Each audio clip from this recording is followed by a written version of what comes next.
បាទសូមជម្រាបសួរបងប្អូនទាំងអស់គ្នាខ្ញុំបាទមុងណារ៉េតពីទីក្រុងឡុងប៊ីរដ្ឋកាលីហ្វ័រញ៉ាថ្ងៃនេះគឺជាថ្ងៃទី13ខែឧសភាឆ្នាំ2026រាត្រីថ្ងៃទី13ខែឧសភានេះបង្អែមលៀងមាត់មានមកផ្ទះថ្នោតធំតែម្ដងគឺហៀកពុបដល់ដីទៀតហើយបងប្អូនដើម្បីកុំឲ្យខាត់ពេលយូរដោយសារពេលវេលាខ្លីផងខ្ញុំត្រូវចូលធ្វើការដូច្នេះខ្ញុំនឹងអានព័ត៌មាននេះជូនបងប្អូនដែលមានមេតិការតាមលំដាប់ដោយដូចតទៅបាទទី1គឺប្រជាពលរដ្ឋស្នើឲ្យរដ្ឋាភិបាលកម្ពុជាចោះយាមការដីខ្មែរដែលបាត់ទៅថៃទាំងអស់ កាតព្វកិច្ចយោធាកាន់តែស្រូតចិត្តដល់កងពាន់ទី3ហើយតើគួរព្រួយបារម្ភឬក៏គួរសាទរក្រសួងវប្បធម៌និងវិចិត្រសិល្បៈកម្ពុជាតវ៉ារឿងថៃចុះបញ្ជីប្រាសាទខ្មែរ3ជារបស់ថៃសំទោសបាទរដ្ឋាភិបាលថៃបដិសេធសម្លេង AI ដែលคล้ายคล้ายថាដែលคล้ายថាលោកអនុទិនច័ន្ទវរៈគុលពិភាក្សាបើកព្រំដែនខ្មែរថៃនៅដើមខែមិថុនានគរបាលព្រំប្រទានសុំទោសសាធារណជនរឿងមន្ត្រីប្រព្រឹត្តខុសតែដោះសារគ្រប់ម៉ាត់ភិរៈធារីអាមេរិកជម្រាបលាកម្ពុជា ព័ត៌មានคล้ายៗកាន់តែរីកសាយភាយពេញបណ្ដាញសង្គមខ្មែរនាំគ្នាចង្អុលមកដាក់គ្នាសហគមន៍ខ្មែរក្រៅប្រទេសទទួលស្វាគមន៍តារាខ្មែរ3ដួងយ៉ាងកក់ក្ដៅខុសពីតារាផ្សេងតើហេតុអ្វីនាយករដ្ឋមន្ត្រីថៃថាសក់អ្នកណាក្បាលអ្នកនឹងរឿងពលករថៃលួចកិច្ចធ្វើការខុសច្បាប់នៅកូរ៉េខាងត្បូងអតីតប៉ូលីសជាតិរបស់ប្រទេសហ្វីលីពីននឹងសប្តាហ៍ថ្ងៃជាសមាជិកព្រឹទ្ធសភាហ្វីលីពីនលោក Ronald de la Rosa លាក់ខ្លួនពួននៅវិមានរដ្ឋសភាដើម្បីកិច្ចពីការតាមចាប់ខ្លួនបញ្ជូនទៅតុលាការព្រហ្មទណ្ឌអន្តរជាតិ ICC មនុស្សទី4នាក់មនុស្សទី4ហើយដែលស្លាប់ដោយសារតែមេរោគហាន់តានៅលើកប៉ាល់ទេសចរបារាំងនឹងឆ្លងជិត50នាក់បន្ថែមទៀតអភិបាលក្រុងមួយនៅរដ្ឋកាលីហ្វ័រញ៉ាចុះចេញពីតំណែងក្រោយសារភាពថាជារនុកក្នុងចិន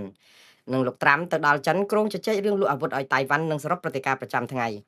អានតែព័ត៌មានថាមេតិការហ្នឹងក៏ហត់ដែរបងប្អូនតែវាច្រើនពេកបើមិនដាក់មកទាំងអស់ហ្នឹងគឺវាបាត់ព័ត៌មានហ្មងផ្សាយពេលក្រោយទៅប្អូនអស់អញ្ចឹងដើម្បីឲ្យលឿនអញ្ចឹងស្រូតតាមដំណើរទៅពលរដ្ឋខ្មែរស្នើឲ្យរដ្ឋាភិបាលកម្ពុជាចុះយាមការដីខ្មែរដែលបាត់ទៅថៃទាំងអស់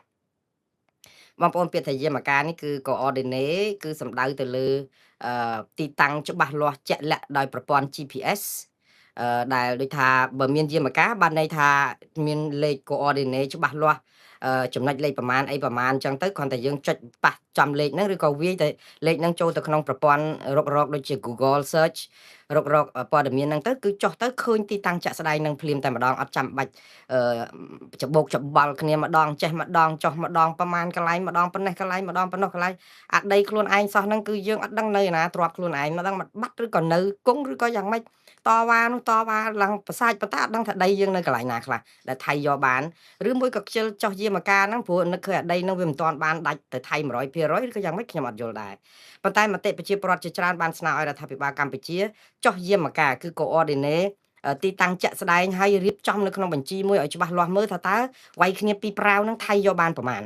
ខ្មែររក្សាដីបានប្រមាណឬអីប្រមាណតែតាមពិតអារឿងរក្សាបានក៏យើងមិនចាំបាច់រៀបរាប់ក៏បានដែរព្រោះអីវាជាដីយើងឯងតែសំខាន់អាដីដែលថៃយកបាននេះតើទីតាំងកន្លែងណាខ្លះឥឡូវគេកំពុងតន្ត្រៀមធ្វើអីគេខ្លះគេដាក់អីគេខ្លះមានទំហំប្រមាណដីគីឡូម៉ែត្រឬក៏ប្រមាណម៉ែត្រអីប្រមាណម៉ែត្រហ្នឹងដើម្បីខ្ញុំជឿថារឿងនេះគឺជាកាតព្វកិច្ចរបស់រដ្ឋាភិបាលដែលសំណើរបស់ប្រជាពលរដ្ឋហ្នឹងមានស្រោចពេញតាមបណ្ដាញសង្គម Facebook រាល់ថ្ងៃ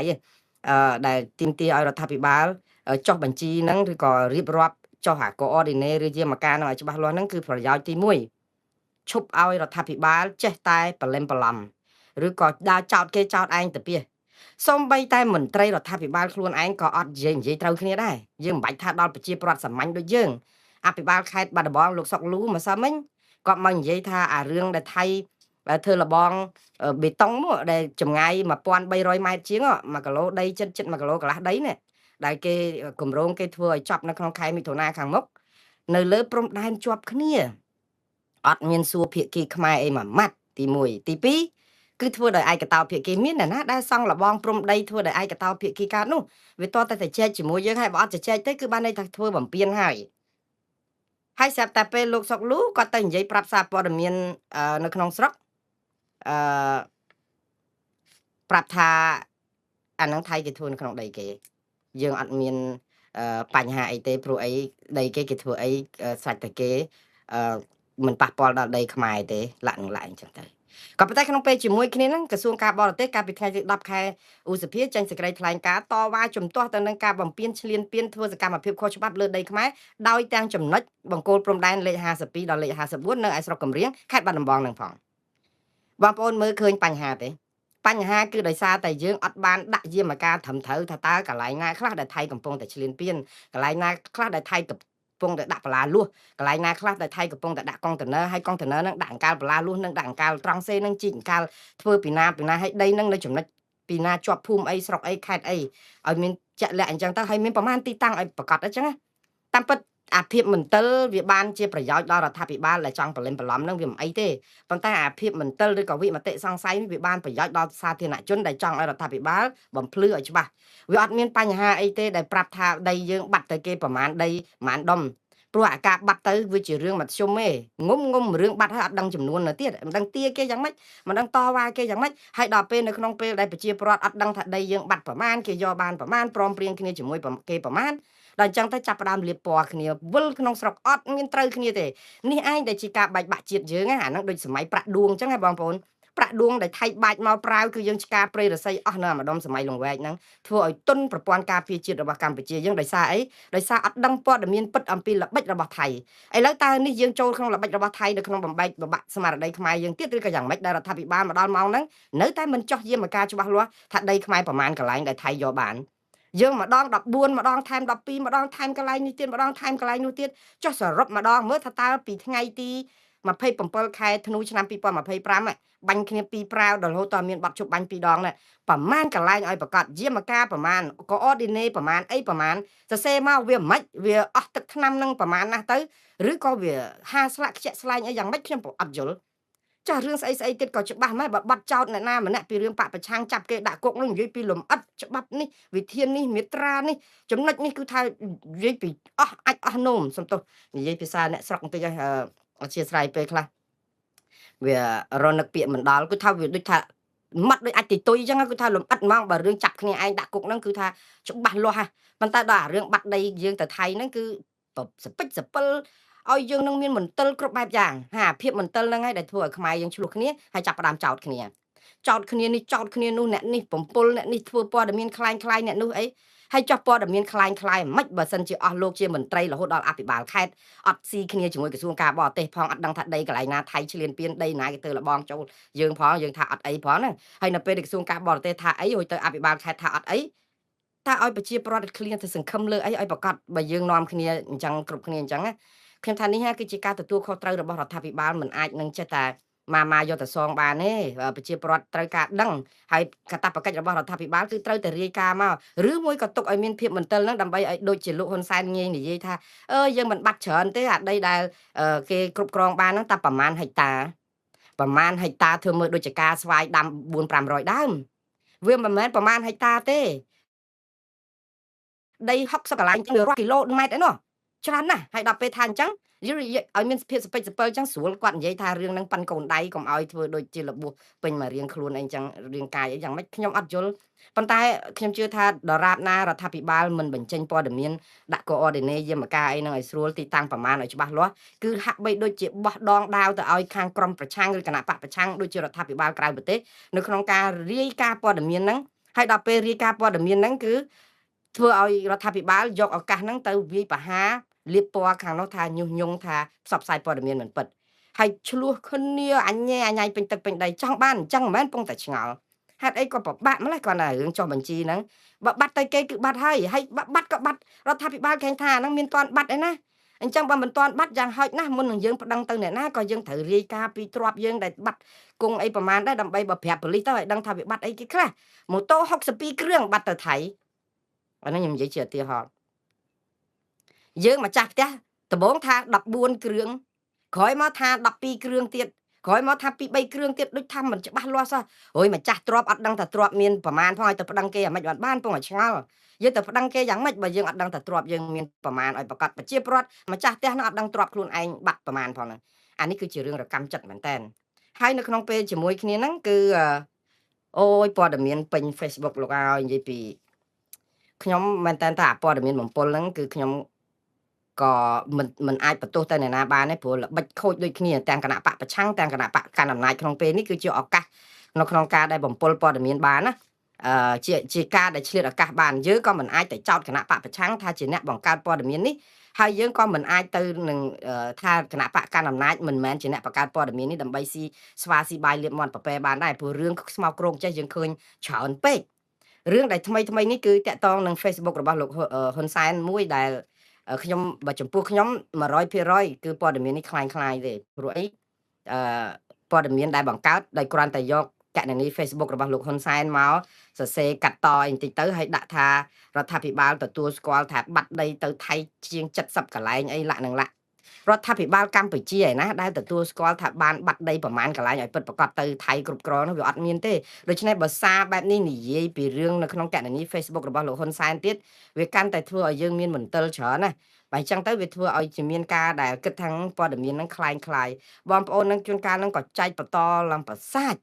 អាខុសអក្ខរាវិរុទ្ធខុសស្អីសរសេរទៅនឹងប៉ាតណាប៉ាតណីហ្នឹងក៏ចេះតែចែកទៅហើយដល់ពេលអញ្ចឹងនៅពេលដែលក្រមប្រឆាំងគិតតែឃើញលោកហ៊ុនសែនទទួលស្គាល់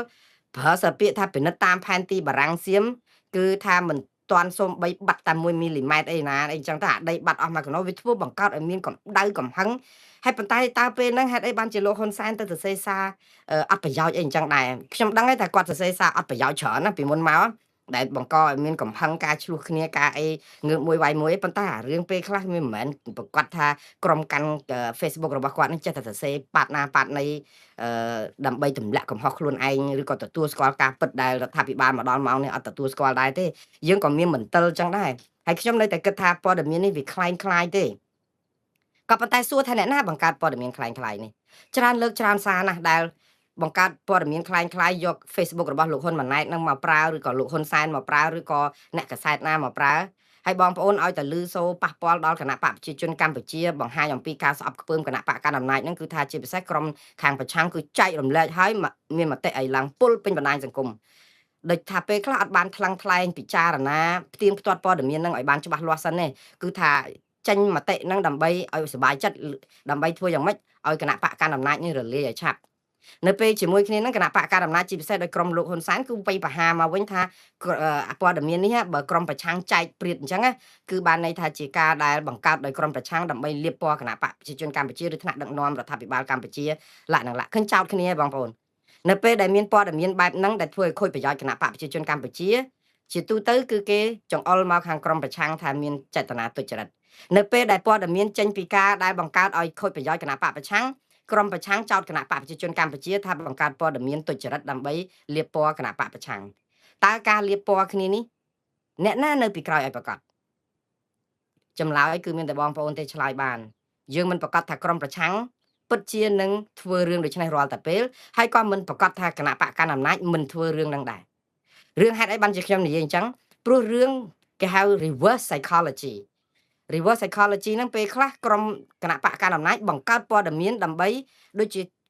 ចជាបង្កើតឲ្យស្អុយឈ្មោះគណៈបកប្រឆាំងប៉ះពាល់ដល់ក្រុមរបស់ខ្លួនមែនហើយគណៈបកប្រជាជនកម្ពុជាថ្នាក់ដឹកនាំគណៈបកប្រជាជនកម្ពុជាក៏ប៉ុន្តែព័ត៌មានហ្នឹងនៅពេលដែលក្រុមប្រឆាំងនាំគ្នាចែកច្រើនទៅហើយចុងក្រោយគេដឹងថាព័ត៌មានហ្នឹងคล้ายគឺចោតខាងក្រុមប្រឆាំងត្រូវថាជាអ្នកបង្កើតព័ត៌មានតាមពិតអាចបង្កើតពីដើមខ្សែមកគឺខាងគណៈបកកណ្ដាលអំណាចដូចគ្នាដែរគណៈបកប្រឆាំងក៏អញ្ចឹងដែរអាចនឹងបង្កើតព័ត៌មានអីដែលធ្វើឲ្យមានបញ្ហាតកតងនឹងដូចថាលៀបពណ៌គ្នាអញ្ចឹងទៅដើម្បីកេងចំណេញនយោបាយមួយយើងអត់ដឹងព្រោះប្រព័ន្ធព័ត៌មាន AI ប្រព័ន្ធស្អីគ្មានណាគ្រប់គ្រងអីបានទេគ្រាន់តែថាអ្វីដែលសំខាន់បំផុតគឺមានតែការដែលកាត់បន្ថយអាការនិយាយអត់បានការទាំងថ្នាក់ដឹកនាំទាំងអីទាំងអស់ហ្នឹងហើយនឹងកាត់បន្ថយការចែករំលែកព័ត៌មានដែលគ្មានប្រភពច្បាស់លាស់ដែលគ្មានការផ្ទៀងផ្ទាត់ត្រឹមត្រូវទាំងអស់គ្នាទាំងគណៈបកកណ្ដាលអំណាចទាំងគណៈបកប្រឆាំងសូមខ្លាយខ្លួនជាប្រជាពលរដ្ឋមានការទទួលខុសត្រូវខ្លះផងបានទេខ្ញុំជឿថាគណៈបកប្រជាជនកម្ពុជាអស់សាច់នឹងរិះគន់ដែរហើយទេមិនចាំបាច់ទៅបង្កើតឬក៏ឃើញមានព្រឹត្តិការណ៍អីផ្សេងទៀតដើម្បីឲ្យគណៈបកកណ្ដាលអំណាចឬក៏មេដឹកនាំបកកណ្ដាលអំណាចរដ្ឋាភិបាលកម្ពុជាអាក្រក់ជាងនេះអីទៀតទេអស់អីអាក្រក់ហើយព្រោះអស់សាច់អីនឹងរិះគន់ហើយទេអញ្ចឹងនៅពេលដែលមានការបង្កើតព្រឹត្តិការណ៍អីថ្មីទៀតគឺជាការឱកាសដើម្បីលាបពណ៌ឲ្យខ្មែរបែកបាក់គ្នាតែប៉ុណ្្នឹងឯងហើយខ្ញុំនៅតែសនំពរទាំងទទូចយ៉ាងទទូចដល់បងប្អូនទាំងអស់ដែលប្រើបណ្ដាញសង្គមគឺមេត្តាចេះធ្វើជាអ្នកទទួលខុសត្រូវរៀងខ្លួនផ្ទៀងផ្ទាត់ព័ត៌មានផងបើដឹងថាឥឡូវមានសារអីចេញពីណាកណនី Facebook របស់លោកហ៊ុនសែនឬលោកហ៊ុនម៉ាណែតឬអីលោកសំរងស៊ីឬក៏អ្នកណាក៏ដោយសូមចូលទៅមើល Facebook របស់គាត់មើលតើមានផុសមានបង្ហាញឯកសារបែបនេះដែរឬទេឲ្យចេះឆ្ងល់កុំឃើញភ្លាម share តគ្នាគឺថាឲ្យតែបាន share អញដាច់ខ្យល់ចោល ទាំងព័ត៌មានគ្មានប្រភពច្បាស់លាស់អីតើយើងនឹងខ្លាយទៅជាប្រជាពលរដ្ឋខ្វះការទទួលខុសត្រូវយ៉ាងម៉េចស្រុកទេសយើងមិនអាចពឹងពាក់ទៅលើបងប្អូនយើងដែលស្របតាមគ្នាអញ្ចឹងទេបងប្អូនយើងត្រូវមានការទទួលខុសត្រូវខ្លះណាស់ខ្ញុំលើកទឹកចិត្តទាំងអស់គ្នាទាំងបកកាន់អំណាចទាំងបកប្រឆាំងហ្នឹងមិនមែនបានន័យថាឲ្យតែឃើញតែហែកទៅឃើញរបស់ហែកប៉ុណ្ណេះយើងហែកឲ្យខ្វាក់ខ្វោកអស់ដើម្បីឲ្យវាលហែកក្រាតគេអីបង្ហាញញាតអីអញ្ចឹងមិនមែនអញ្ចឹងទេយើងត្រូវមានសិលធម៌មានសុជីវធម៌ក្នុងខ្លួនទាំងអស់គ្នាស្អប់គណៈបកណាក៏ស្អប់ចោះប៉ុន្តែត្រូវប្រកាន់គោលការណ៍សិលធម៌សុជីវធម៌មួយចំនួនដែរថាតើវាបានប្រយោជន៍អីទេតើវាពិតដែរទេតើផ្សាយទៅនឹងវាចំណេញអីហើយដូចខ្ញុំនិយាយចឹងគណៈបកប្រជាជនកម្ពុជាអស់កន្លែងរិះគន់ហើយមិនចាំបាច់ឲ្យជ្រៅជាងនឹងទៀតទេអស់ហើយរកតាវិធីយ៉ាងម៉េចដើម្បីឲ្យគាត់ដោះស្រាយបញ្ហាចាស់ដែលគាត់អត់មិនទាន់ដោះស្រាយនឹងវារួចរាល់ហើយមិនបាច់ចាំទៅមានបញ្ហាថ្មីតែម្ដងទៀតបងប្អូនខ្ញុំអាចបានចោទក្រុមប្រឆាំងថាបង្កើតព័ត៌មាននេះទេព័ត៌មាននេះក៏អាចក្រុមគណៈបកប្រជាជនកម្ពុជាខ្លួនឯងបង្កើតដើម្បីជាការដែលដាក់ឲ្យក្រុមប្រឆាំងចូលអន្ទាក់នាំគ្នាចែកផ្សាយទៅដល់ពេលគេរកឃើញថាព័ត៌មាននឹងមិនពិតជា AI ឬคล้ายៗវាធ្វើឲ្យក្រុមប្រឆាំងបាក់មុខអញ្ចឹងក្រុមប្រឆាំងខ្លួនឯងហ្នឹងក៏ប្រយ័ត្នប្រយែងដែរមុននឹងចែកព័ត៌មានព្រោះជួនកាលជាល្បិចជាអីគ្រប់តែគ្នាហ្នឹងល្បិចនយោបាយស្មោកគ្រោកពិបាកណាស់អញ្ចឹងប្រយ័ត្នប្រយែងទាំងអស់គ្នាតាក់ទងនឹងរឿងមួយទៀតគឺរឿងកាតព្វកិច្ចយោធាកាន់តែស្រូតចិត្តដល់កងពន្ធទី3ហើយបងប្អូនតើគួរព្រួយបារម្ភឬសាទរកាតព្វកិច្ចយោធានេះមែនតើទៅគឺរដ្ឋាភិបាលកម្ពុជាស្រូតមែនតើរដ្ឋសភាបោះឆ្នោតអនុម័តជាឯកច្ឆន្ទសម្លេង114លើ114កាលពីម្សិលមិញដូច្នេះវាអត់មានអីមន្ទិលទេថាគេស្រូតមែនតើដើម្បីឲ្យកតបកិច្ចយោធាចូលជាធរមានយ៉ាងយូរប្រហែលជាមួយខែអីទៀតហ្នឹងគឺចូលហើយកតបកិច្ចហ្នឹងបានន័យថាអ្នកដែលមានអាយុ18ដល់24ឆ្នាំ25ឆ្នាំហ្នឹងគឺត្រូវតែចូលបំពេញការបណ្ដុះបណ្ដាលយោធាអីបងប្អូនពាក្យថាគួរឲ្យសាទរឬក៏គួរឲ្យព្រួយបារម្ភតាមពិតមានរឿងគួរឲ្យសាទរនិងគួរឲ្យព្រួយបារម្ភចំពោះខ្ញុំកតបកិច្ចយោធាមិនមែនជារឿងអីខុសឆ្គងទេនៅប្រទេសណាក៏គេមានដែរហើយការដែលចូលបំពេញយោធាការពារជាតិគឺសេចក្តីថ្លៃថ្នូរជាកិត្តិយសរបស់ពលរដ្ឋកុលបុត្រកុលធីតាខ្មែរយើងទាំងអស់ទេព្រោះអីពាក្យថាការពារទឹកដីជាតិនឹងចូលបម្រើទ័ពដើម្បីបណ្ដុះបណ្ដាលរៀបចំខ្លួនឲ្យคล้ายទៅជាពលរដ្ឋល្អសកម្មដើម្បី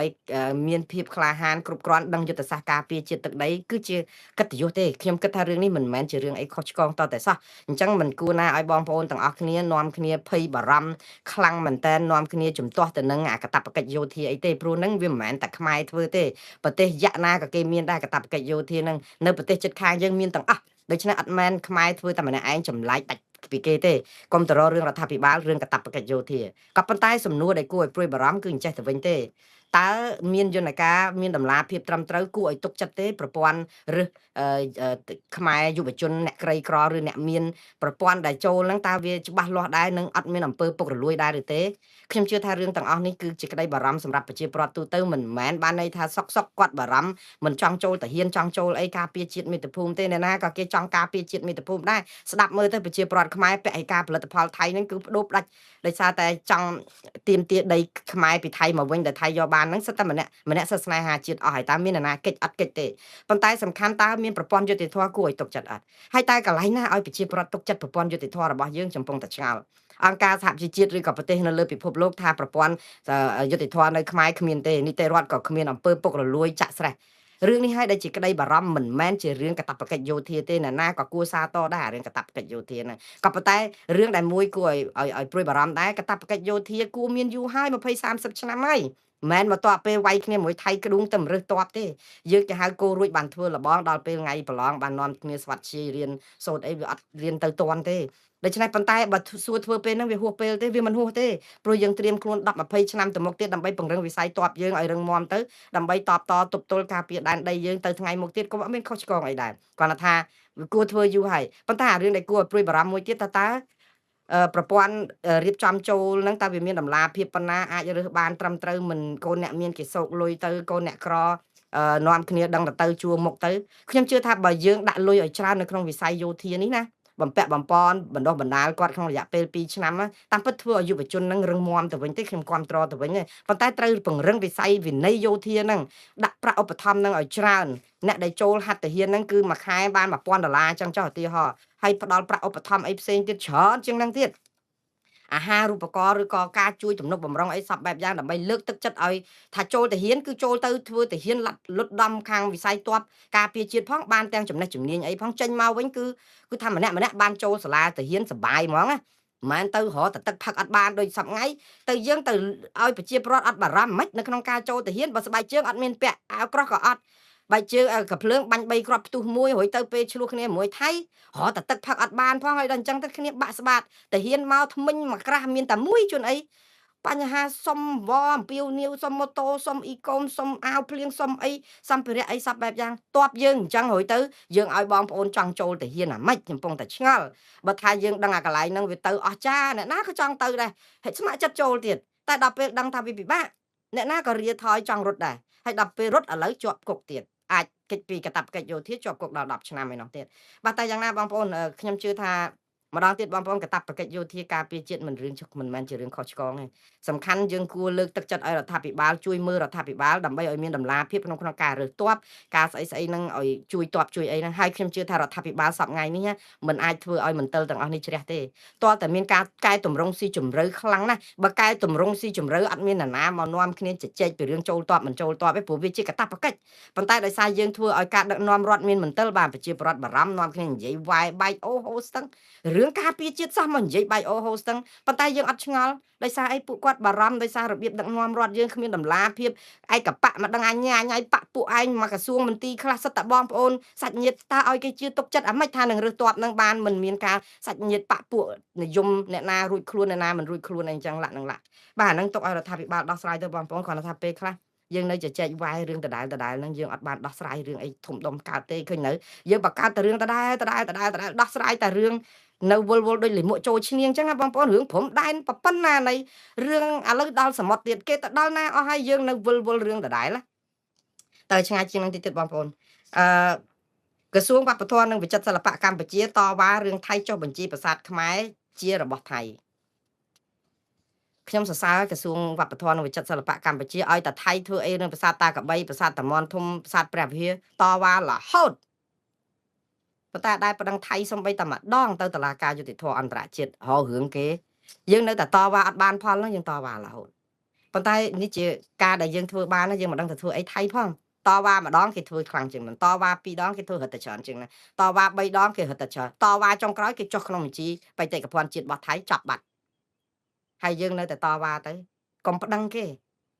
ទ្របយើងបាត់អស់ឥឡូវគេយកកាយយកទៅចុះបញ្ជីជាប្លង់កម្មសិទ្ធិរបស់គេអស់ហើយម៉ូតូកាលមុនគ្រាន់តែបាត់ឃើញគេជិះរេទៅរេមកយើងថាអត់ទាន់បាត់ទេណាម៉ូតូយើងនៅឃើញហ្នឹងឥឡូវគេដូរស្លាកលេខឥឡូវគេដូរឈូសថ្នាំឈូសអីដូរសាក់ស៊ីដូរលេខដូរអី serial number អីអស់ហើយថែមកញ្ចក់ថែមអីឥឡូវចង់ដូរទៅជាឡំបតាអស់ហើយចុះបញ្ជីជារបស់ទ្របគេទៀតយើងនៅតែតបហើយយើងគិតថាតិចទៀតបានមកវិញអាសូរណាបងប្អូនអើយយើងអាភ័ព្វមែនតើតម្លងឥឡូវរដ្ឋាភិបាលថៃឯនោះវិញបដិសេធសម្លេង AI ថាខ្លែងសម្លេងលោកអនុទិនច័ន្ទវរៈគុលពីរឿងពិភាក្សាបើកព្រំដែនខ្មែរថៃនៅដើមខែមិថុនានិយាយពីដូចពលក្ដួចចឹងគ្រាន់តែឮថាគេចង់បើកព្រំដែនខ្មែរថៃខ្មែរយើងនឹងច្បល់គ្រប់គ្នាភ័យអូយភ័យអ្នកខ្លះគ្នាអទៅអ្នកនៅព្រំដែនបានបើកវិញអ្នកខ្លះហ្នឹងពងពាក់ឯកាផលិតផលគេណូឲ្យបិទទៅបិទរាប់រយឆ្នាំទៅបើលឺអញ្ចឹងថៃថោកថៃអន់ណាដូចគ្នាឥឡូវមកអង្វរខ្មែរចង់បើកវិញប្រហែលដាច់ខ្យល់ងាប់ហើយសិតតែអញ្ចឹងទៅយកអា AI នឹងយកមកផ្សាយប្រហែលថ្ងៃហើយគេនិយាយថាឮសូអនុទិនច័ន្ទវរៈគុលថាទៅចែកគ្នាបើកព្រំដែនគេនិយាយម៉ាត់ណាក៏គេថាអត់ទាន់បើកអត់អីទេទុកក្រោយគេអីលាក់នឹងលាក់អីយើងនឹងយកអាហ្នឹងមកបំពុលចឹងទៅវាធ្វើឲ្យអន់ខ្លួនឯងដែរហើយដល់ឥឡូវគេថាអាហ្នឹង AI ទេគ្មានណាពិភាក្សារឿងបើកព្រំដែនអីទេតែយើងចង់ឲ្យបើកព្រំដែនឬក៏យើងចង់ឲ្យបិទអត់យល់ចុះរឿងបើករឿងបិទហ្នឹងយើងខ្វល់អីម៉េចខ្ញុំកំពុងតែឆ្ងល់សំខាន់រឿងអាដីនេះបានមកវិញអត់នេះអាដីប្រហែលកន្លែង60កន្លែងជាងនេះមានតែតវ៉ាឲ្យរដ្ឋាភិបាលប្តឹងទៅតុលាការយុត្តិធម៌អន្តរជាតិព្រមតនអន្តរជាតិមកនៅខ្វល់រឿងលិមួកចូលឈ្នៀងហ្នឹងអូយអីចេះឆ្ងល់មែនតើខ្ញុំឥឡូវនគរបាលព្រំប្រទានសុំទោសសាធារណជនរឿងមន្ត្រីប្រព្រឹត្តខុសតែដោះសារគ្រប់ម៉ាត់អើយស្អីក៏មានដែរលោកអារឿងកំពុងតែមានពេញផ្ទៃប្រទេសរឿងព្រំដែនរឿងស្អីនោះដោះស្រាយមិនចេញប៉លិសទៅធៀណែនគរបាលជិះម៉ូតូគ្មានដាក់កញ្ចក់គ្មានដាក់ពាក់មួកសុវត្ថិភាពហើយសម្ញែងក៏ភ្លើងពេញផ្លូវជិះមកទៅដូចថាស្រុកហ្នឹងគឺជាស្រុកអាណាធិបតេយ្យពេញទំហឹងដល់តែប្រជាពលរដ្ឋរិះគន់ទៅនឹងគាត់បកស្រាយថាម៉េចគាត់ថាចាគាត់ថាសេចក្តីបំភ្លឺរបស់អគ្គនាយកដ្ឋាន ព្រំតននគរបាលព្រំតនឆ្លើយតបចំពោះអ្វីដែលជាការចែកចាយរូបភាពរបស់កម្លាំងប្រតិបត្តិការនៃនាយកដ្ឋានព្រំតននាយកដ្ឋានព្រំតនមានកិត្តិយសសូមជម្រាបជូនថារូបភាពវីដេអូនៃការជិះម៉ូតូរបស់កម្លាំងនគរបាលស្លៀកពាក់ស៊ីវិលដោយអត់មានពាក់មួកអត់មានដាក់កញ្ចក់នឹងគឺជាកម្លាំងរបស់នាយកដ្ឋាននគរបាលព្រំតនក្រោយប្រតិបត្តិការបង្ក្រាបមុខសញ្ញាដែលបង្កគ្រោះថ្នាក់នឹងទៅចេញពីពន្ធនាគារដែលនាំដឹកនាំដោយលោកឧត្តមសេនីយ៍ត្រីបុត្រវណ្ណរតន៍អនុប្រធាននាយកដ្ឋាននគរបាលព្រំតនទទួលស្គាល់ចំពោះកំហុសឆ្គងនៃការមិនគោរពច្បាប់ចរាចរណ៍របស់កងកម្លាំងទាំងការមិនពាក់មួកសុវត្ថិភាពមិនដាក់កញ្ចក់ការបញ្ចេញអាវុធស្នៀតចង្កេះដោយគ្មានការបិទបាំងនិងមិនពាក់កាតសម្គាល់ខ្លួនក៏ប៉ុន្តែទន្ទឹមគ្នានេះនគរបាលព្រំតនសូមពន្យល់ឲ្យយល់ចេះទី1ការជិះម៉ូតូមិនពាក់មួកគឺដោយសារតែទទួលបានព័ត៌មានអំពីបទល្មើសកើតឡើងភ្លាមកម្លាំងជំនាញបញ្ញាប់រស់រាន់ចេញប្រតិបត្តិការបន្ទាន់មិនបានគិតអំពីសុវត្ថិភាពផ្ទាល់ខ្លួនទេគឺមិនរកមួកពាក់ទាន់ហើយប្រព្រឹត្តខុសច្បាប់ចរាចរណ៍ផ្លូវគោកខ្លះទៅមួយវិញទៀតការពាក់មួកសុវត្ថិភាពក្នុងការជិះម៉ូតូបដិញមានល្បឿនលឿននឹងពេលខ្លះជាង100គីឡូម៉ែត្រក្នុង1ម៉ោងគឺជាឧបសគ្គមួយផងដែរដោយកម្លាំងមើលមិនបានច្បាស់និងគ្រប់ជ្រុងជ្រោយអាចបង្កគ្រោះថ្នាក់ពេលបដិញទី2សៀតអាវុធដោយមិនបិទបាំងហ្នឹងគឺវីដេអូហ្នឹងក្រោយប្រតិបត្តិការទេដូច្នេះនៅពេលកំពុងប្រតិបត្តិការកម្លាំងប្រើប្រាស់ម៉ូតូក្នុងល្បឿនលឿនដូច្នេះធ្វើឲ្យអាវហ្នឹងវាប៉ើងអាវុធចេញមកក្រៅដែលមិនទាន់បានរៀបរយខ្លួនប្រាណឡើងវិញព្រោះកម្លាំងជំនាញកំពុងដឹកមុខសញ្ញាទៅកាន់នាយកដ្ឋានព្រំប្រទានដើម្បីធ្វើការសាកសួរតាមនីតិវិធីហើយចុងក្រោយតាក់ទងមិនដាក់កញ្ចក់ហ្នឹងព្រោះធ្វើឲ្យខុសច្បាប់ចរាចរណ៍ផ្លូវគោកមែនហើយប៉ុន្តែកម្លាំងមានការលំបាកក្នុងការបដិញជនល្មើសដោយសារពេលខ្លះជនល្មើសជិះម៉ូតូចូលផ្លូវចៀតក្លុកកលៀតងាយនឹងប៉ះជាមួយនឹងកញ្ចក់ហើយបង្កគ្រោះថ្នាក់ដល់កម្លាំងចឹងណែនាំកម្លាំងជំនាញទាំងអស់ត្រូវឲ្យកែប្រែកំហុសនិងចូលរួមគោរពច្បាប់ចរាចរណ៍ដើម្បីគំរូដល់ប្រជាពលរដ្ឋបើឆ្លៀតដោះសារសុំទោសឲ្យសុំទោសទៅវាថៃដោះសាររឿងពាក់មួកសុវត្ថិភាពពេលបដិញហ្នឹងវាអាចមើលមិនឃើញស្វាំងហើយចុះអត់មានគិតពីសុវត្ថិភាពប៉ូលីសខ្លួនឯងទេបើថាមិនគិតពីច្បាប់ចរាចរណ៍ដូចថាប៉ាតណាប៉ាតណីហុយប៉ូលីសដាក់កញ្ចក់ហ្នឹងចូលទៅវាទឹះតែកញ្ចក់ម៉ូតូវាទឹះតែងស្អីវាបើកញ្ចក់ហ្នឹងដាក់មកសម្រាប់តែមើលនៅក្រោយជាប់តែស្មើនឹងដៃម៉ូតូហ្នឹងហោះអារឿងសៀតចកេះអីសញ្ញែងកំភ្លើងសញ្ញែងអីគេសញ្ញែងតែអញ្ចឹងមកយកមកហើយហ្នឹងស្អីខ្យល់ប៉ើងស្អីអើយនិយាយទៅបើគ្រាន់តែនិយាយតែមួយម៉ាត់សុំទោសឲ្យទៅឲ្យកែសម្រួលទៅបានហើយវាចាំបាច់វែងឆ្ងាយឲ្យនាំពំតណោតអីបើយើងតែអញ្ចឹងមកប៉ាតណាប៉ាតណីមកយកមកហើយឃើញទេការងារជួយកម្ចាត់ក្រុមជនសង្ស័យអីមុខសញ្ញាអីបង្ក្រាបបទល្មើសអីជាគុណូបការៈដ៏ធំបាត់អស់លេងសាបដូចទឹកទន្លេមកដោយសារតែការប្រព្រឹត្តផ្ដេសផ្ដាស់របស់មន្ត្រីនគរបាលហើយមិនមែនលើកទី1ទេទៅមើលទៅចាប់ជនល្មើសជនសង្ស័យបានបោចសក់ផងលើកបោះទៅលើឡានផងអញ្ញាញ៉ៃប្រសាច់អូយមិនដឹងជាស្អីទេហើយថតមកទៀតសំខាន់គឺរឿងថតហ្នឹងហ្មងមិនដឹងតែគាត់នៅក្នុងខ្លួនហ្នឹងគាត់គិតអីសមត្ថកិច្ចគេថតតែពេលណាដែលគេត្រូវការថតផ្សាយដើម្បីឲ្យសាធារណជនដឹងអំពីការបង្ក្រាបដើម្បីជាសារប្រាប់ឲ្យអ្នកនឹងរៀងចាលអត់យើងហ្នឹងគឺចង់ចេញមកដូចអើយ20 30ឆ្នាំលើអត់ទៅមុខសោះបាទឥឡូវនេះដល់ភារៈធារីអាមេរិកជម្រាបលាកម្ពុជាភារៈធារីអាមេរិកអ្នកស្រី Walker បានជួបលោកហ៊ុនម៉ាណែតដើម្បីជម្រាបលាកម្ពុជាចាប់បេសកកម្មរបស់គាត់តាមពិតជាទូទៅមិនមែនមានតែភារៈធារីទេគឺគួរតែមានទូតអាមេរិកប្រចាំនៅកម្ពុជាប៉ុន្តែតាំងពីលោកត្រាំឈ្នះឆ្នោតមកអត់បានតាន់តែងតាំងឯកអគ្គរដ្ឋទូតអាមេរិកថ្មីប្រចាំនៅប្រទេសកម្ពុជាសោះទុកប្រើត្រឹមភារៈធារីនឹងយូរហើយតែឥឡូវភារៈធារីនឹងក៏ដល់ពេលផុតអាណត្តិដែរឥឡូវជម្រាបលាទៅហើយក៏និយាយអំពីស្នាដៃជាច្រើន75ឆ្នាំនៃទំនាក់ទំនងមិត្តភាពជាមួយកម្ពុជាខួប75ឆ្នាំនៃការនាំប្រទេសទាំងពីររួមគ្នាបន្តវិបលភាពសន្តិភាពនិងវឌ្ឍនភាពអីណាអាមេរិកជួយកម្ពុជាបានច្រើននេះប្រទេសដែលក្បត់ជាតិដែលខិតរួមគណិតក្បត់ជាមួយលោកកឹមសុខាក្នុងការផ្ដួលរំលំរដ្ឋាភិបាលហ្នឹងឃើញជួយកម្ពុជាមកកណ្ដោហើយមកចាប់ដៃជាមួយលោកហ៊ុនម៉ាណែតក្នុងនាមជាប្រទេសដៃគូអភិវឌ្ឍហើយយើងចោទលោកកឹមសុខាពីអាមេរិកជាក្រុមរដ្ឋាភិបាលក្បត់ជាតិដែលខុបខិតគ្នារំលាយផ្ដួលរំលំរដ្ឋាភិបាលចុះបើផ្ដួលរំលំរដ្ឋាភិបាលលោកហ៊ុនម៉ាណែតហ្នឹងទៅសហការអីជាមួយទូតអាមេរិកហ្នឹងមិនព្រមដេញទូតអាមេរិកចេញពីកម្ពុជាទៅយើងពំតណោតអញ្ចឹងហើយអាក្រក់មើលប៉ុណ្ណាអត់ព្រមទម្លាក់ចោលបាត់ចោលលើលោកកឹមសុខាតាក់ទងរឿងទូតអាមេរិករឿងរដ្ឋាភិបាលអាមេរិកនៅតែចោតនៅក្នុងសាលក្រមសាលដីកាហ្នឹងទៅហើយទៅតាំងមកចាប់ដៃចាប់អីនិយាយពីកិច្ចសហប្រតិបត្តិការមិនបើយើងចាប់ដៃជន់ជើងបែបនេះចូលពិចារណាខ្លួនឯងទៅបាទឥឡូវចូលដល់ព័ត៌មានបន្តទៀតតាក់ទងនឹងសហគមន៍ខ្មែរនៅក្រៅប្រទេសទទួលស្វាគមន៍តារាខ្មែរ3ដួងយ៉ាងកក់ក្ដៅខុសពីតារាផ្សេងខ្ញុំសរសេរមិនទាន់ដាក់ថាខុសពីតាផ្សេងតារាផ្សេងតារា3ដួងដែលមកអាមេរិកទទួលបានស្វាគមន៍នឹងជានរណាតារា ខ្មែរមកអាមេរិកនេះប្រជាពលរដ្ឋខ្មែរនៅអាមេរិកនេះលែងស្វាគមន៍អស់ហើយមានដូចលោកព្រាបសវັດលោកស្អីស្អីដែលនិយាយទៅតារាដែលមាននិន្នាការគ្រប់គ្រងគណៈបកប្រជាជនកម្ពុជាផ្កាប់មុខពេកហ្នឹងគឺគេតលន់អស់ហើយនៅសហរដ្ឋអាមេរិកគ្រាន់តែលឺឈ្មោះគេលែងចង់គ្រាន់តែលើកដូចខ្ញុំនិយាយចឹងគ្រាន់តែលឺឈ្មោះចាត់បាយគឺគេសុកចិត្តទៅនោះទៅហូបបាយនៅឯណាពងទាកូននៅឯណាជាជាងទៅគ្រប់គ្រងទៅមើលការរំលែករបស់អ្នកអង្គញាឬក្រុមច្រៀងរាំមកដែលមាននិន្នាការគ្រប់គ្រងគណៈបកប្រជាជនផ្កាប់មុខដែលប្រទេសនៅលើពិភពលោកគេកោលទោសតាក់ទងនឹងការរំលោភសិទ្ធិមនុស្សតែតារាសម្ដែងទាំងអស់នោះទៅគ្រប់គ្រងគណៈបកប្រជាជនកម្ពុជាផ្កាប់មុខពេកធ្វើឲ្យបងប្អូននៅអាមេរិកឆ្អែតក៏ប៉ុន្តែតារា3ដួងនេះចម្លែកមែនតើហើយខ្ញុំក៏សាទរពួកគាត់ដែរក៏ប៉ុន្តែអត់ទាន់មានបញ្ហាអីតាក់ទងនឹងគ្រប់គ្រងគណៈបកប្រជាជនកម្ពុជាឲ្យលេចធ្លោឯណាតែរកឃើញលើកក្រោយក៏បិទសាប៊ូដែរចាំមើលតារា3ដួងនេះគឺមាននេនទុំបាទឈ្មោះទីទុំមានទី2គឺកញ្ញាកុយអេណានិងទី3គឺកញ្ញាឈិនរតនៈនេនទុំគឺជាតារាចម្រៀងរ៉ាប20ឆ្នាំជាងហើយគឺមានទីផ្សារនៅស្រុកខ្មែរក៏សម្បើមក៏គេស្គាល់គាត់ច្រើនដែរគាត់ឈ្មោះពិតគឺទីទុំហើយកញ្ញាកុយអេណាធ្លាប់ជាប់ជាបវរកញ្ញារងទី1ក្នុង Miss Grand Cambodia ឆ្នាំ2023បាទហើយល្បីចុងក្រោយនៅពេលដែលគាត់ធ្វើដំណើរដោយថ្មើរជើងជាង300គីឡូទៅខេត្តសៀមរាបដើម្បីគ្រប់គ្រងវិស័យទេសចរនិងជួយជនពិការអញ្ចឹងធ្វើឲ្យតារាខ្មែរមួយរូបនេះគឺលេចធ្លោជាងគេហើយឈិនរតនៈជាប់ The Voice of Cambodia តាំងពីឆ្នាំ2016មកម្ល៉េះហើយឥឡូវក្លាយទៅជាតារាប្រចាំផលិតកម្មរស្មីហងមាសតារាទាំង3ដួងនេះគឺទទួលបានការស្វាគមន៍យ៉ាងកក់ក្ដៅជាពិសេសបងប្អូនប្រជាពលរដ្ឋនៅទីក្រុងឡុងបិចនេះឥឡូវនេះគឺឈិនរតនៈនិងកញ្ញាកុយអេណាបានវិលទៅប្រទេសកម្ពុជាវិញក្នុងបេសកកម្មមកសម្ដែងមួយខែដែលទទួលបានការស្វាគមន៍យ៉ាងកក់ក្ដៅប៉ុន្តែនេនទុំនៅឡើយព្រោះថ្ងៃ16នេះខែឧសភានេះឮថាទៅសម្ដែងនៅឯទីក្រុងនៅរដ្ឋមនីសតាដែលទទួលបានការស្វាគមន៍យ៉ាងកក់ក្ដៅសំណួរសួរថាហេតុអីបានជាតារា3ដួងនេះមកពីស្រុកខ្មែរទទួលបានស្វាគមន៍យ៉ាងកក់ក្ដៅទាំងនេនទុំទាំងនាងកុយអេណានិងឈិនរតនៈអត់ទាន់ឃើញគាត់ពាក់ស្លាកអាវការគ្រប់គ្រងហែបគណៈបកប្រជាជនកម្ពុជាចាំមើលតើបងប្អូននៅស្រុកនេះឃើញនេនទុំឬក៏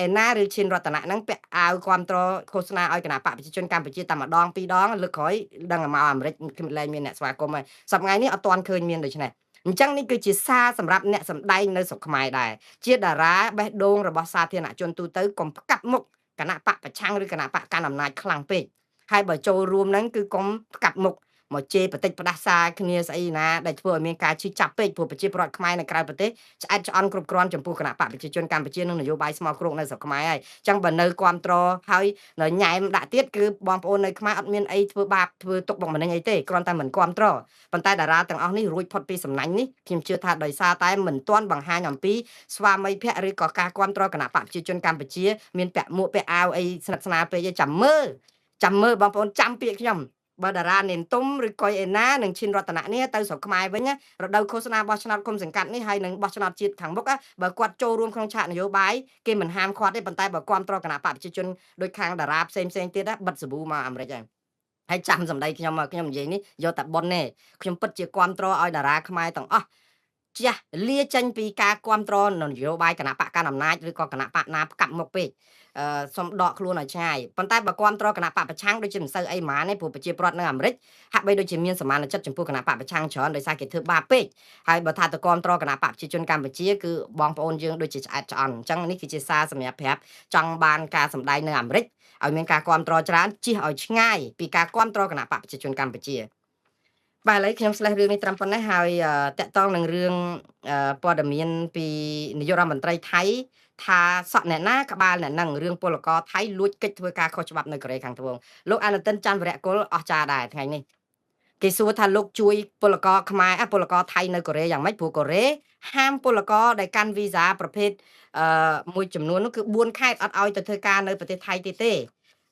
វីសាប្រភេទE8 គឺជាវីសាវិស័យកសិកម្មនិងវិស័យនេសាទព្រោះអីគេថាពលករខ្មែរសំទោសពលករថៃដែលទៅធ្វើការនៅកូរ៉េហ្នឹងលួចកិច្ចពីថៅកែគេឲ្យទៅហើយស្អាតតែកិច្ចទៅធ្វើការកន្លែងផ្សេងខុសច្បាប់គេធានាទៅឲ្យទៅធ្វើការនៅកន្លែងហ្នឹងក៏ប៉ុន្តែរត់កិច្ចទៅធ្វើការកន្លែងផ្សេងខូចឈ្មោះ4ខេត្តគេបិទទាំងអស់យើងសរសើរពលករខ្មែរដែរទៅកូរ៉េអត់ទាន់មានរឿងហ្នឹងច្រើនទេណាប៉ុន្តែនៅថៃគឺខូចចរិតដល់ពេលនាយករដ្ឋមន្ត្រីថៃគាត់ថាសក់ណាក្បាលហ្នឹងតើពលករថៃហ្នឹងខ្វះការទទួលខុសត្រូវខ្លួនឯង អញ្ចឹងសូមលើកទឹកចិត្តឲ្យពលករថៃហ្នឹងកុំធ្វើប្រទេសផ្ដាស់ខុសច្បាប់ហើយឲ្យរដ្ឋាភិបាលកូរ៉េគេចាត់ការតាមគេព្រោះអីថៃគេថាពលករមកនៅថៃខុសច្បាប់ក៏គេចាប់ដាក់គុកអញ្ចឹងឬក៏ហាមគាត់អញ្ចឹងដូចគ្នានេះជាសារមួយដែរបាទហើយតើការសម្របសម្រួលយ៉ាងម៉េចព្រោះនៅថៃក៏បញ្ជូនពលករទៅកូរ៉េមិនតិចដែរមាន100,000 ទៅ130,000 នាក់ដែលកំពុងធ្វើការនៅកូរ៉េហើយខុសច្បាប់ទៅទៀតមិនលេងសើចទេយើងមើលថៃប្រាក់ខែច្រើនជាងណានៃទាំងអស់បើយើងប្រៀបធៀបនឹងពលករខ្មែរដែលខំប្រឹងទៅធ្វើការនៅថៃពលករថៃបែរទៅជាសម្រុកទៅធ្វើការនៅកូរ៉េដែរព្រោះប្រាក់ខែនៅកូរ៉េលើសប្រាក់ខែនៅថៃ3 4 ដងដែរបាទចឹងចិត្តអស់មកហើយបងប្អូននៅសល់ព័ត៌មានច្រើនទៀតណាអតីតមេប៉ូលីសជាតិដែលជាសមាជិកព្រឹទ្ធសភាហ្វីលីពីនលោក Ronald de la Rosa លាក់ខ្លួនពួនអាត្មានៅវិមានរដ្ឋសភាដើម្បីកិច្ចពីការចាប់ខ្លួនបញ្ជូនទៅតុលាការព្រំដែនអន្តរជាតិមេប៉ូលីសអតីតមេប៉ូលីសជាតិរបស់ហ្វីលីពីននឹងធ្លាប់ជាមេប៉ូលីសរបស់ក្រុងដាវ៉ូកាលពីជំនាន់ឆ្នាំ2016ដល់2018 19ជំនាន់លោក Rodrigo Duterte កាន់អំណាចដែលធ្វើសង្គ្រាមប្រយុទ្ធប្រឆាំងការជួញដូរគ្រឿងញៀនសម្លាប់មនុស្សជាង6,000 នាក់បាទកាលហ្នឹងលោកមេប៉ូលីសហ្នឹងចូលដៃសម្រាប់មនុស្សយ៉ាងច្រើនដោយសារតែរួចខ្លួនរហូតឥឡូវគេចាប់លោក Rodrigo Duterte ទៅកាត់នៅតុលាការ ICC ម្សិលមិញនេះគឺតុលាការព្រំដែនអន្តរជាតិបើកដីកាជាសាធារណៈតាមចាប់ខ្លួនលោក Ronald de la Rosa នេះដែលសប្តាហ៍ថ្ងៃជាសមាជិកព្រឹទ្ធសភានៅប្រទេសហ្វីលីពីនរត់ប្រសាចយើងឃើញវីដេអូអំពីគាត់រត់ចេញតាមបន្ទប់នៅក្នុងសប្រដ្ឋសភានឹងតាមផ្លូវក្រោយរត់ចូលទៅបិទទ្វារនៅក្នុងវិមានរដ្ឋសភា3ថ្ងៃហើយលាក់ខ្លួននៅក្នុងហ្នឹងដើម្បីទប់កុំឲ្យប៉ូលីសចាប់ព្រោះអីពេលដែលបើកដីកាភ្លាមប៉ូលីសចុះចាប់ភ្លាមដល់ពេលដែលចុះចាប់នេះឥឡូវគាត់អំពាវនាវឲ្យប្រជាពលរដ្ឋហ្វីលីពីនជួយផងជាខែលទប់កុំឲ្យគេចាប់គាត់យកទៅបញ្ជូនទៅកាត់ទោសនៅតុលាការព្រំដែនអន្តរជាតិគាត់ថាបើកាត់ទោសនៅស្រុកអាមេរិកស្រុកហ្វីលីពីនអត់អីទេគាត់ចូលតុលាការណាក៏បានប៉ុន្តែនៅក្នុងក្រៅវិមានរដ្ឋសភានឹងមានប្រជាពលរដ្ឋបាតកម្មតវ៉ាឲ្យចាប់ខ្លួនបញ្ជូនទៅណាវាមានអញ្ចឹងទៀតគេស្អប់គាត់ហើយមានប៉ូលីសអីហ្នឹងការពារកុបកម្មមានប្រហែល 4-500 នាក់នៅចាំការពារប៉ុន្តែខ្ញុំជឿថាជៀសមិនផុតពីគេចាប់លោក De la Rosa នេះទេព្រោះអីគេចាប់លោក Duterte Rodrigo ទៅបានហេតុអីបានជាមេអតីតមេប៉ូលីសដែលចូលរួមនៅក្នុងរឿងនេះគេមិនចាប់វាគ្រាន់តែតើអង្កលតែប៉ុណ្្នឹងឯងមិនមែនប៉ះសិនបើគេចាប់ឯងបាទចង់បានថាជុងវាហើយនឹងកក់គាត់គឺជាកក់សំទោសគឺជាជុងសំទោសតឡាការ ICC គឺជាជុងឯគាត់គឺជាកក់តែប្រព្រឹត្តខុសហើយទោះជាយូរឆ្នាំប៉ុណ្ណាគេតាមចាប់ដែរចឹងបានថាពេលនៅដឹកនាំកាន់អំណាចធ្វើឲ្យល្អច្រើនកុំឲ្យជួបរឿងរត់ប្រសាចបែបនេះបាទព័ត៌មានចុងក្រោយបងប្អូនតាក់ទងមនុស្សទី4ហើយដែលស្លាប់ដោយសារតែមេរោគហាន់តានៅលើកប៉ាល់ទេសចរបារាំងដែលអ្នកឆ្លងថ្មីឆ្លងជិតដល់ទៅ50អ្នកថែមទៀតនេះគឺជាព័ត៌មានដែលទទួលបានពីសារព័ត៌មានអន្តរជាតិដែលគេនិយាយថាកប៉ាល់ដឹកភ្ញៀវទេសចរមួយ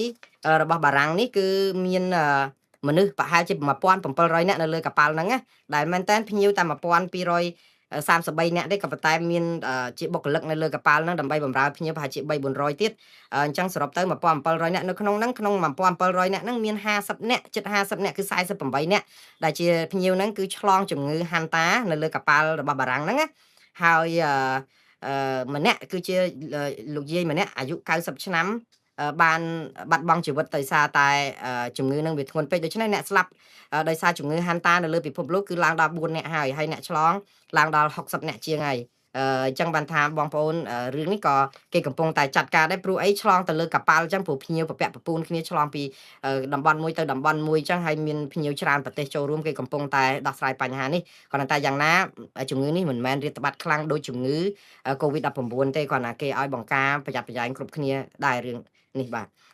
ព័ត៌មានចុងក្រោយ2ដែលខ្ញុំនឹងជម្រាបជូនគឺទី1អភិបាលក្រុងមួយនៅរដ្ឋកាលីហ្វ័រញ៉ាចុះចេញពីតំណែងដោយក្រោយសារភាពថាជារនុកក្នុងរបស់ចិន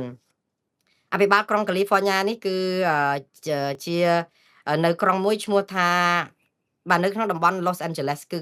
រដ្ឋកាលីហ្វ័រញ៉ានេះឯងនៅជិតនេះសង្កាត់ Los Angeles ហ្នឹងគឺក្រុង Arcadia